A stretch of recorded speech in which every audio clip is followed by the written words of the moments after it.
నమస్కారం. జై శ్రీమన్నారాయణ. ఈ లోకం ఎవరి కోసం? ఈ లోకం సామాన్యుల కోసం సృష్టించబడింది కాదా?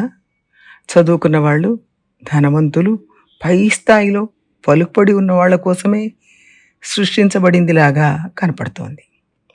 అవి లేని వాళ్ళకి ఏ ప్రాముఖ్యత, ఏ ప్రత్యేకత ఎక్కడా లేకుండా ఉంది. అది ఒక రకంగా వాస్తవమే.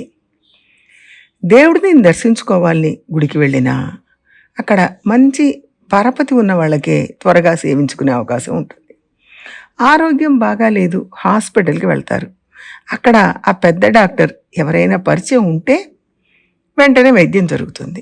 ఎవరో ఒకరు ఫోన్ చేసి చెప్పగానే వెంటనే వాళ్ళకు స్పెషల్ అటెన్షన్ దొరుకుతుంది. లేకపోతే నిదానంగా అవుతుంది. ఏమీ లేదు, ఓ కష్టం వచ్చింది, ఓ ఇంట్లో దొంగలు పడ్డారు, పోలీస్ స్టేషన్లో కంప్లైంట్ ఇద్దాం అనుకున్నాం, అది కూడా కష్టమే. అంత తేలిగ్గా వాళ్ళు కేసు బుక్ చేసుకోరు. పెద్దవాళ్ళ రికమెండేషన్స్ కావాల్సి వస్తుంది. ఎక్కడా ప్రాముఖ్యత లేకుండా ఉంది. అందువల్ల ఈ లోకంలో ఎలా బతకడం, దేవుడు ఎందుకు ఇలా సృష్టించాడు అని మనం అనుకుంటూ ఉంటాం.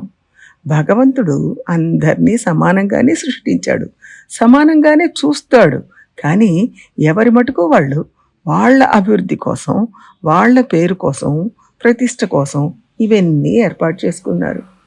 వాళ్ళకొక పేరు ప్రతిష్ట కావాలి, వాళ్ళు మాత్రమే అభివృద్ధి చెందాలి అనుకోవడం వల్ల ఇవన్నీ వచ్చాయి. అనవసరంగా పెద్దరికం ఆపాదించి వాళ్ళని ప్రార్థించడం, వాళ్ళ కడగంటి చూపు కోసం ఎదురు చూడడం అనేది మనకు అలవాటైపోయింది. వాస్తవానికి అలా ఏది జరగదు, కానీ అలా జరుగుతుంది అన్న నమ్మకంతో ఇలాంటి ఏర్పాట్లు చేయబడుతున్నాయి. ఇందులో ఏదైనా మార్పు వస్తుందా, కొంచెం మార్చవచ్చా అని అనుకుంటాం. దీన్నే ఆంగ్లంలో సర్వైవల్ ఫిట్నెస్ అంటారు. అంటే ఎవరికి చాకచక్యం ఉందో వాళ్ళే బతుకుతారు, ఫిట్గా ఉన్నవాళ్ళు సర్వైవ్ అవుతారు. సహజంగా ఇది జంతువులకు బాగా వర్తిస్తుంది. అడవిలో ప్రాణంతో ఉండాలంటే పెద్ద జంతువుల వేటకి దొరకకుండా బతకాలి, తప్పించుకోవాలి. దానికి చాలా తెలివి కావాలి, పరిగెత్తే శక్తి కావాలి. కాబట్టి పర్ఫెక్ట్గా ఉంటాయి. దాన్ని అలాగే మనుషుల పైన అప్లై చేయడం సాధ్యం కాదు. ఇక్కడ ఎవరైనా బతికేటట్టే ఉండాలి. మనుషులు జీవించే సమాజంలో ప్రతి క్షణం ప్రాణాపాయం ఉండకూడదు. కానీ మనం ఆ సామెత ఎందుకు వాడుతున్నామంటే, ఒక మంచి సంగీత విద్వాంసుడు, చక్కగా నృత్యం చేయగల కళాకారుడు, ఇలా వివిధ రంగాల్లో ఆరితేరిన వాళ్ళు చాలామంది ఉంటారు. అలాంటి వాళ్ళు ఒక ప్రదర్శన ఇవ్వాలంటే చాలా ఖర్చు పెట్టాలి. ఆయా రంగాల్లో కార్యక్రమాలను నిర్వహించే సంస్థలో అందరూ తెలిసి ఉంటేనే వాళ్ళకి అవకాశం దొరుకుతుంది, లేకపోతే అవకాశం దొరకదు. కరపత్రాలు వేయడం దగ్గర నుంచి మొదలు పెడితే గొప్ప విద్వాంసులను పిలవడం దాకా అన్నిటికీ పెద్దవాళ్ల సహాయం, సహకారం కావాల్సి ఉంటుంది. ఆ విషయం కళాకారులు కూడా చెప్తూనే ఉంటారు. గొప్పగా అరంగేట్రం చేసిన వాళ్ళకి కాస్త గుర్తింపు వస్తుంది.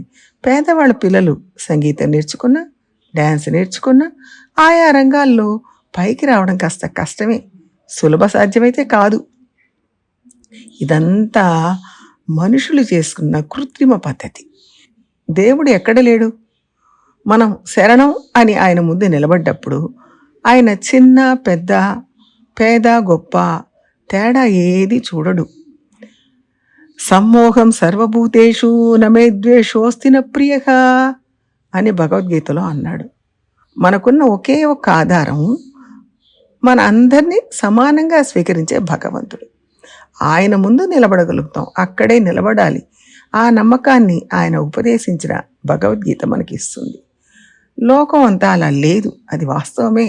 కానీ ఆ నమ్మకాన్ని భగవంతుడి మీద మనం పెంచుకుంటే ఈ లోకంలో ఉండే కష్టాల నుంచి, ఈ లోకంలో మనకు ఏర్పడే డిస్క్రిమినేషన్స్ నుంచి తప్పించుకోవడానికి, బయటపడడానికి అవకాశం దొరుకుతుంది. వాస్తవం ఇలా ఉండగా వీటిని ఏర్పాటు చేసిన మనుషుల గురించి మనం ఏమీ ఆరోపించకుండా దీన్ని ఏర్పాటు చేయని దేవుడి మీద దోషాన్ని ఆరోపణ చేస్తున్నాం. ఆయన స్పష్టంగా చెప్పాడు, నేను ఏర్పాటు చేయలేదు, నాకు అందరూ సమానమే అని చెప్తూనే ఉన్నాడు. ఈ విషయాన్ని కాస్త ఆలోచిస్తే మనకు కూడా బోధపడుతుంది.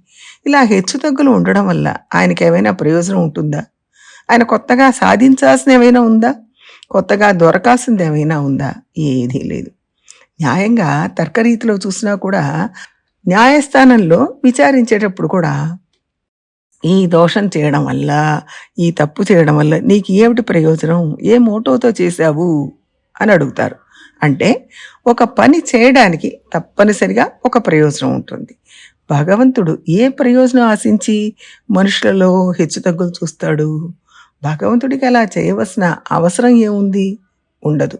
కాబట్టి ఆయన చెయ్యలేదు. ఇదంతా మనుషులు సృష్టించుకున్నది.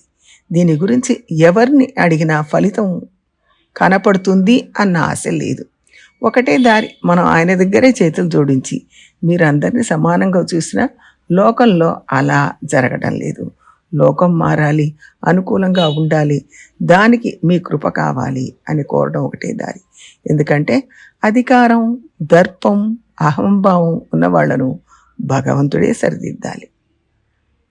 జై శ్రీమన్నారాయణ.